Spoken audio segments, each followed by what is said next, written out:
NATO jumped into the Russia-Ukraine conflict by handing over a bunch of weapons to Kiev, thinking they would easily take down Russia.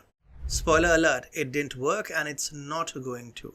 Meanwhile, Europe kept throwing military support at Ukraine, essentially draining their armories dry.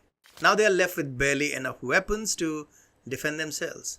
Instead of hitting the brakes on the arms shipments, NATO is accelerating the production lines, with Europe working on some grand joint defense scheme. They keep beating the drum about the big bad Russian threat, but it's pretty clear they are just digging themselves into a hole, both economically and militarily. Welcome to TFI Global, the antidote to mass delusion. NATO's brilliant strategy of arming Ukraine has predictably led to European countries reporting significant depletion of their military stockpiles.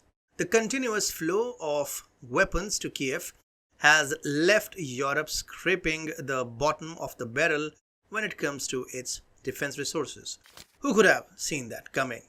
To tackle this self-inflicted problem, NATO has unveiled a grand defense plan.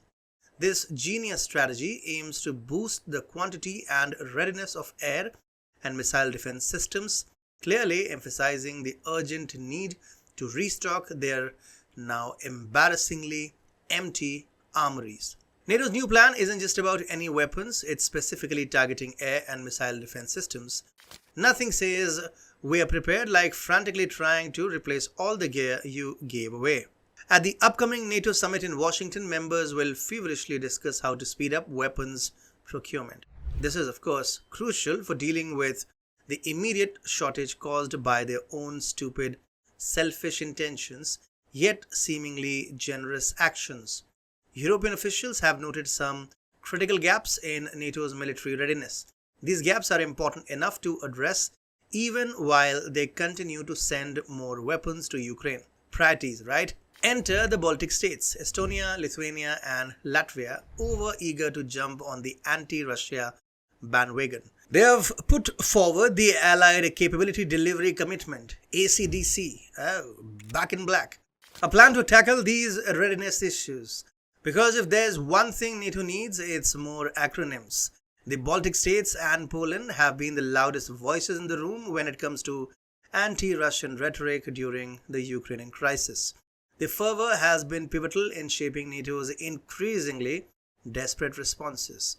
The ACDC proposal was formally presented at a meeting in Palanga, Lithuania by the defense ministers of Estonia, Lithuania and Latvia. They've outlined a thorough approach to boosting defense capabilities. They are promising to fix the mess with more spending and more weapons. The previously agreed upon 2% minimum spending level is now deemed insufficient to meet current needs. Under a 5-year plan, NATO aims to procure more air defense systems, long-range fires and ammunition. This ambitious shopping list is crucial for strengthening the alliance's overall military muscle. In June, during a meeting of NATO's defense ministers in Brussels, the plan was agreed upon in principle.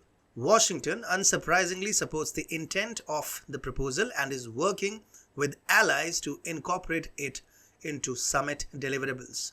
The proposal's ideas will be embedded in the Defense Industrial Pledge, expected to be signed at the summit. The NATO summit in Washington, D.C. from July 9th to 11th will commemorate the 75th anniversary of the alliance. The theme? Ukraine and transatlantic security. The irony is almost too much, like a Eurasian affair threatens Atlantic security. Despite the focus on Ukraine, NATO will not extend a formal invitation for Ukraine's membership during the summit. This non-invitation highlights the complexities and, of course, the contradictions of the current geopolitical situation. European NATO allies now have only a fraction of the air defense capabilities they would need if the proxy conflict with Russia were to escalate into a full-scale confrontation. While Europe's resources are depleting, the Ukraine conflict has been a boon for America's leading defense contractors. Their stocks and profits are soaring, showcasing a financial gain that contrasts sharply with Europe's resource drain. Russia has repeatedly cautioned Western countries against supplying weapons to Ukraine, arguing that it only prolongs the conflict. President Vladimir Putin has dismissed Western claims of a Russian threat as unfounded and designed to justify increased defense spending. Putin has scoffed at the idea of Russia planning to attack Europe post-Ukraine, calling it quote-unquote complete nonsense and a scare tactic to extract more money for defense. Meanwhile, NATO continues its cycle of spending and arming, perhaps digging itself deeper into an economic and military hole.